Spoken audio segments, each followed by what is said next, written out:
Hey guys, how are you doing today?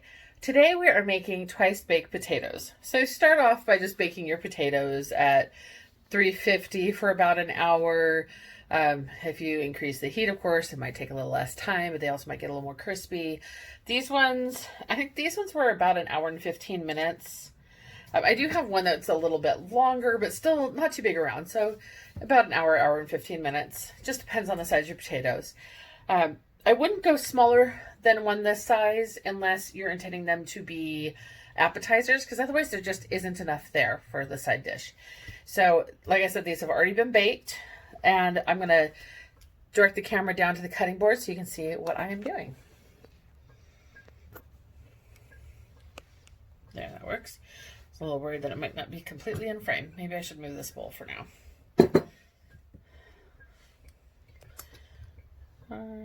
Hey, there we go. That's better. All right, so we're just going to take all of these potatoes to start off.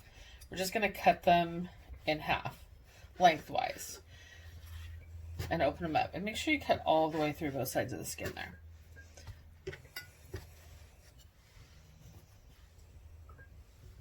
Now, I'm actually doing this part of the prep during my lunch break so that they're ready to just throw in the oven while I'm cooking some steaks later for dinner.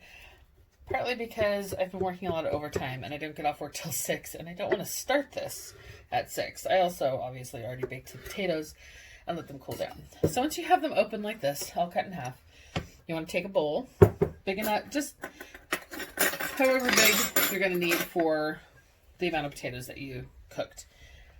And you want to leave a little bit of the potato attached to the skin, otherwise they're kind of too thin, they'll break, they're flimsy. But you just want to scoop out most of the potato here into your bowl. Now the things that you can mix in are pretty vast. There's a lot of things you can mix in there. And once I have this done, I'm just going to set them over here on my cookie sheet. My cookie sheets are kind of old and tired and kind of gross looking, so I cover them with foil or parchment when I bake on them. I really need to get new ones one of these days, but you know, as long as I can use foil, then what's the point in buying more? There's other things I want, other gadgets.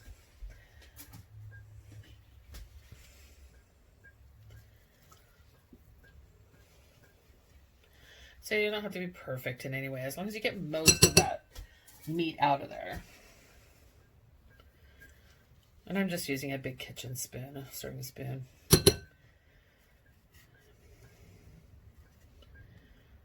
Maybe a little bit more of that in there.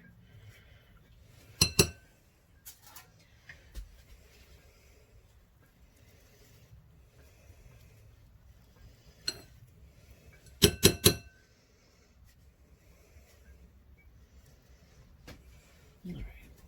I think I should turn them sideways. I guess however they fit, right? Doesn't 100% matter. They're just sitting on there for now, and then they'll go into the oven that way as well.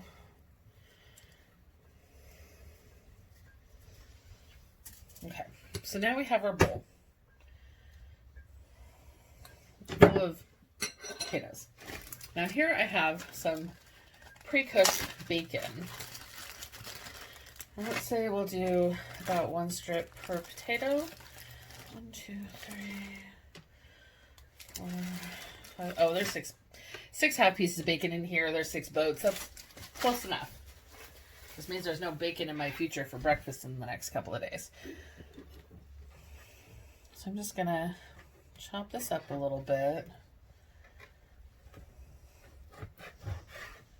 But not too small, because I still want good sized chunks of bacon in there. Now, I tend to cook an entire pound of bacon at a time. And I also will boil enough eggs to have 2 every morning all week on the weekend, so that in the mornings when I have to get up earlier than I like to be awake, if left to my own devices, to go to work, I can just grab a quick breakfast. And I always do that. I did that even when I was working in the office, but then it was more because I could grab it from the fridge and run out the door. I'd have it all prepped. All right, so I'm actually going to grab a napkin over here just to wipe off the extra potato, because then this is going to grab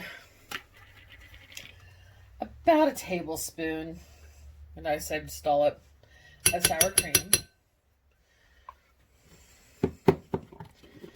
I'm going to wipe it off again, just because I don't feel like getting multiple spoons dirty. But I also don't want to get sour cream in my cream cheese. So I'm going to do another good sized scoop of cream cheese in here. Now that can go to the sink. And I'm also going to grab about a handful of shredded cheese. Maybe a little more. This is just a Mexican 4-cheese blend. It can be any kind of cheese, honestly. It could be all cheddar. It could be Jack. Mozzarella would be good. Now, I forgot to grab this, or I would have done it earlier. This is just chopped garlic. I cheat a lot of times. It's easier. This is sambal. I love me some sambal. And Kevin likes things a little spicy, so these potatoes are going to have a little kick. And yeah, I should probably measure, but I'm just going to do about a teaspoon worth of that. I'll actually use my fork on the garlic, or I might end up with either too much or not enough. Ooh, looks like it's about time to buy more garlic. That's probably about a teaspoon, or if you want to use fresh garlic, you could probably use, well, honestly, use as much or as little as you want. I love garlic, and so for me, that's probably several cloves or about a tablespoon and a half worth of garlic in there. Oh, you know what? I could put away the cheese while I'm at it.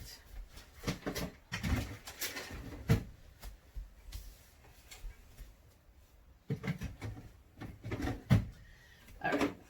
So then you just want to take this and just mix it well. Oops, salt and pepper. Oh, I just stepped in a puddle of water that I didn't know was there. That was smart. Just a little bit of salt. I don't know, probably about half a teaspoon, maybe a good pinch. This shaker has the most ridiculously small holes, so I don't even know why I would try that. I should just unscrew it. Yeah, I'm really bad at measuring. That's about a teaspoon of pepper because I don't feel like doing it the hard way. I'll just try this a minute. I'll see if I got enough salt. And then I'm just going to mix this all up, squish the potato pieces. You could get out the masher if you really wanted to go to that much effort. I don't mind if there's kind of chunks in it. You could probably, if you did this when it was still hot, you could probably melt some butter into there. You really can do any kind of toppings you want in here. If you want it to be vegetarian or vegan, you can use alternate types of cheese and sour cream that are plant-based. I suppose you could even mix in tofu if you wanted to. You could add any kind of vegetables to this that you want to. If I had thought ahead, I might have looked for some broccoli in the freezer and let it defrost and chop it up and stick it in there. But I didn't think about it, so it isn't happening this time. But as you see, it's just mixed up pretty good there. And most of the chunks are out. Let's just test it to see if we need any salt or if we got enough. It's fine. Absolutely fine. Just with my fingers, I suppose I should wash them off.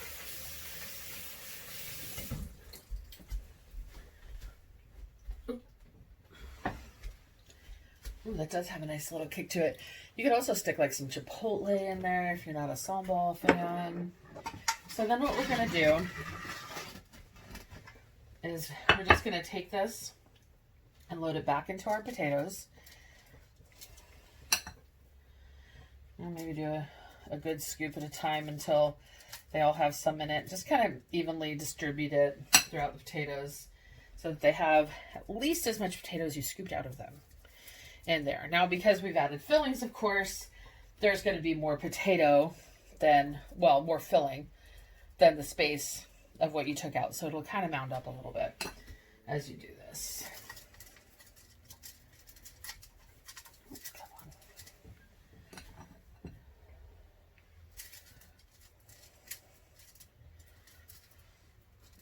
guess that's the other good thing about the foil on there. You just pick up the pieces if you spill them a little bit. And it's really easy to clean the pan when you're done. You just crumple up the foil.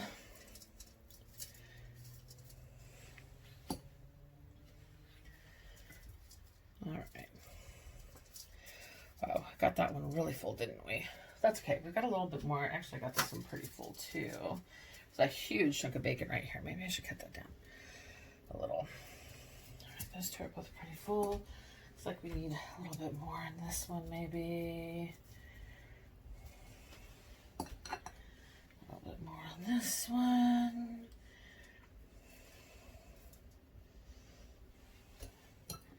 Now, because these are already cooked, the only reason to bake them the second time is to melt the cheeses and let this filling get hot again. Because right now, it's cold, right? We used cold baked potatoes. We mixed in cold ingredients.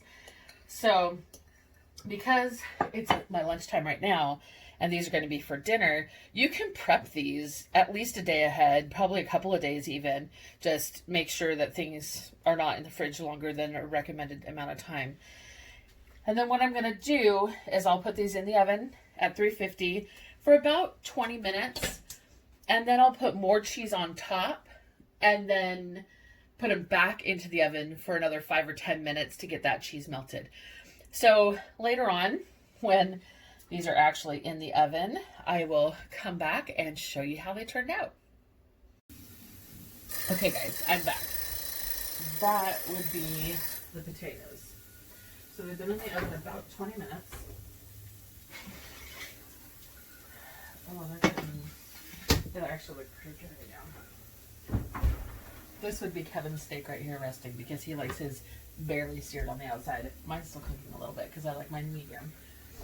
Don't forget to grab the cheese. So all I'm doing right here, because they already look pretty good, right? Maybe I should get them closer to the camera for you. So this is after they've been in there for about 20 minutes, which looks pretty freaking tasty, right? But what I want to do now is take a little bit more of this cheese and sprinkle it across the top of each one. Yeah, now I'm getting it all over the aluminum foil. But hey, it's easy to clean. It's on foil. And then I'm just going to stick it back into the oven for another 5 minutes or so. Just enough to get this cheese layer nice and bubbly and maybe a little brown. But it shouldn't take too long.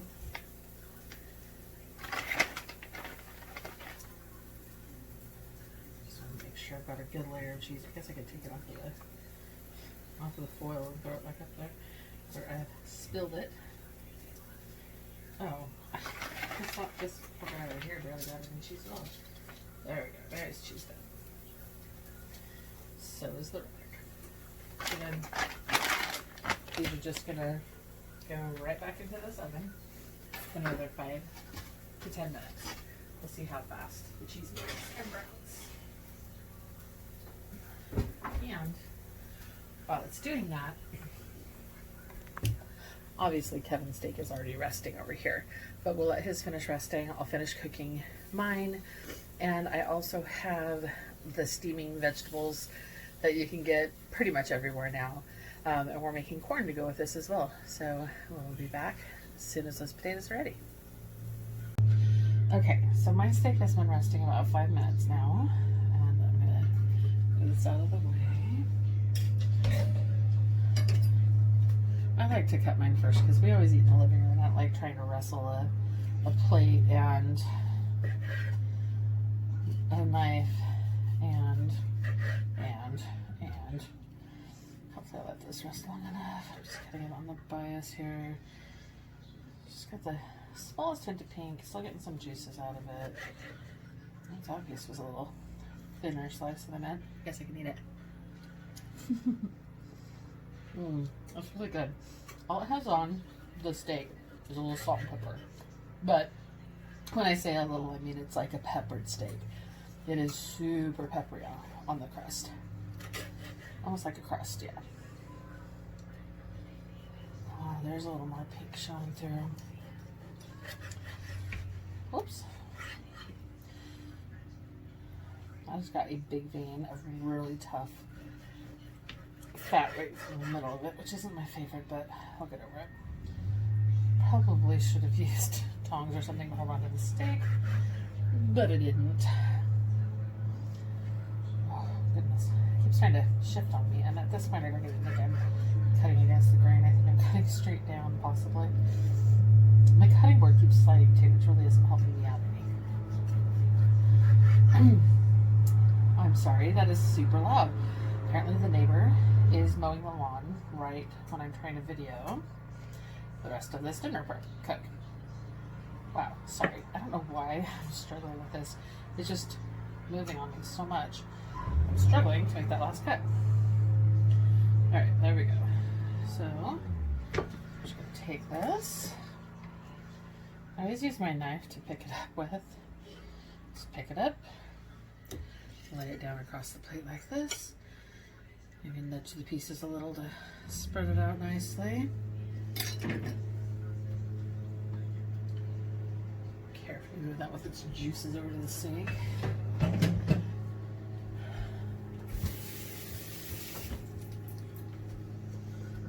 Kind of made a mess of my hands there. Alright, so then, whoops. Didn't need that.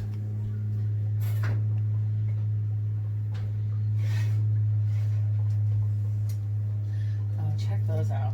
Don't those look fantastic?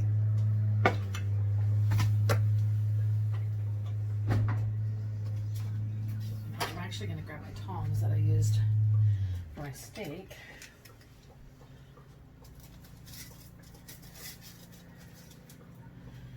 Pick up one of these. So right there. And I don't usually cut Kevin's steak for him, so his is sitting on the plate, but ready to go.